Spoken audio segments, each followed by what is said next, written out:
names across your path? No, not outside Khabib or Tony. There's really not any names outside there.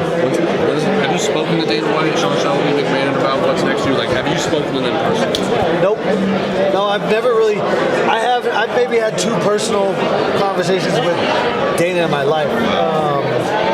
You know, a lot of fighters have his number and stuff, but I really, you know, he's my boss, and I respect him as my boss. But yeah, I mean, I haven't had a conversation with him.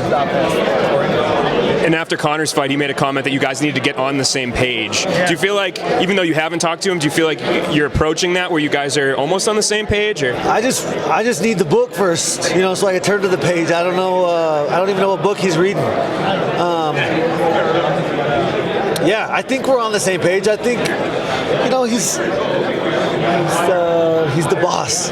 So, you know, he ultimately has to make really, really hard decisions. And every time that happens, he's either he's making somebody's day and he's ruining somebody's day. So I mean, he's in a bad spot, but a great spot. You know, he's making a lot of fucking money. And how much longer do you feel like you can be in this kind of limbo situation? Do you think you'll ever reach a point where it's like, man, I just got to take a fight? No, I won't allow myself to be sold short, I guess I should say. No, I absolutely, you know, I have three first-round knockouts in a row. 8, you know, at the time, you know, in hindsight, Vic wasn't a big win, but at the time, I was coming off, you know, two losses in a row. It was a huge fight for me. He was, 8-1, 9-1 in the UFC before I touched him, and now, you know, it's different. But Edson Barboza's a killer. Cowboy Cerrone's a killer. So yeah, I don't know what else they'd want me to do. I'm not gonna get on my knees, I'll tell you that. Have you found yourself in this position before where you're kind of in this weird limbo state of you don't have a fight booked and you don't know what's on the horizon, or is this uncharted water? This is the name of the game. There's a lot. It's, you know, a whole lot of nothing and then action and then back to nothing. Sure. You know, I fight. It's going to be almost 8-9 months now. So it's very hard to stay focused, but ultimately I know I'm going to have a fight and I know it's going to be a big fight. So if I'm not ready, or if I make the choices to not be ready now, I will never forgive myself. What did you make of that fight between Conor and Cowboy? A lot of people criticized the matchup, considering you had just knocked off Don Cerrone, and he had a really fast turnaround to fight Conor McGregor. Yeah. What did I think about it? Like in terms of the actual fight, how it's played out. Yeah. I think Cowboy starts slow, and Conor's a very intelligent fighter. I knew he was going to come out, 1,000 miles an hour, and that's exactly what he needed to do. And so, it was a great fight. I think we need Conor McGregor. The sport needs Conor McGregor. He needed to go in there. He needed to win. He could have fought me, but he doesn't.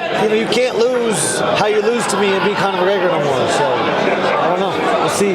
Hopefully, he looks in the mirror. Hopefully, somebody's to tell him that he has to fucking legitimize his spot in the eyes of the people.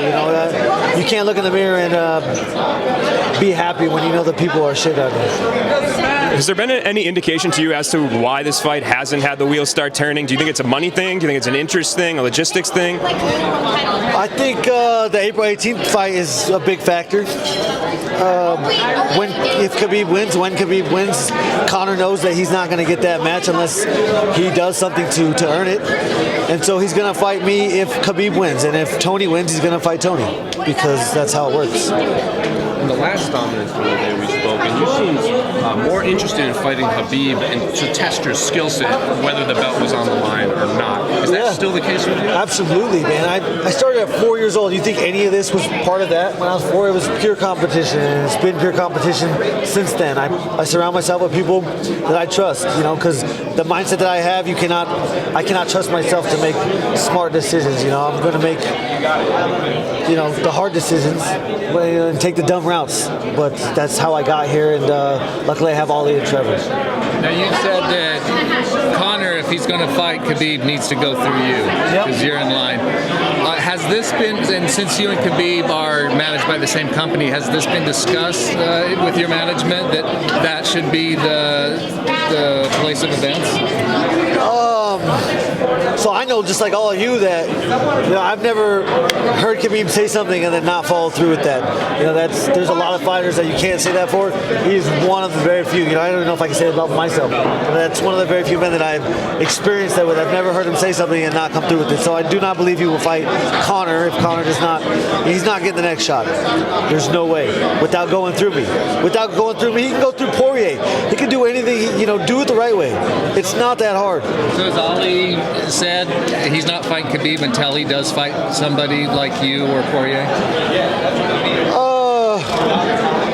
Again, I heard it straight from Khabib's mouth. So Ali doesn't necessarily have to tell me, but you guys have no idea. There's so many untold. I wanted the Conor. Whatever. When I fought Cowboy, that's not the fight I was looking for at the time. He knew that, and he knew that. So he said, "Don't pay me no money." So he literally took not a dollar from that fight because, and I know that if somehow, some way, Khabib did fight Conor next, then he would go to war for me because that's his job, and that's what he has to do, and I trust him to do that. One final one. I didn't get your take up there, but what do you make of open scoring, like knowing the score between rounds?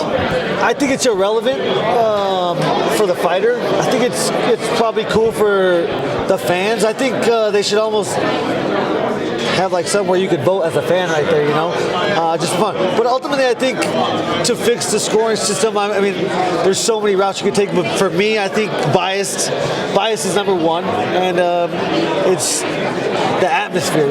How do you take the human nature out of, So I think maybe you take them out of the arena, you put them in the back, and I think for me, that's maybe a start. But I honestly don't know. It's going to be trials and tribulations because I love how it's going. I don't want to see the score. I don't think it matters. I'm trying to finish them no matter what. Whether I'm ahead 4-0, it does not matter. I want to get, for one, the bonus because I fight for money, and I want to knock people out. What if they use the entire 10-point scoring system? Israel Adesanya is saying, if I just beat a guy from beginning to end for a whole round, that should be a 10-2, not a 10-9. Like, would you like to see that more than? No, you can't add too many factors because then it just becomes way too difficult. Right. These guys, they're already having a tough time, and I don't blame them. It's absolutely impossible to be in that. Or they are called the hype machine. The UFC is the hype machine. So if you are a human, you are in there, you will get caught up in it, and I believe that needs to be taken away somehow. But it's also if you're in the back, you don't hear the shots. You can't really tell. All the shots just kind of look the same, unless they're head snapping or not snapping. You don't really know, how hard they're hitting. As a judge sitting next to a cage, you could see, the damage. But hearing it, and so I don't know what the fix is. I really don't. Appreciate you. Thanks, Justin.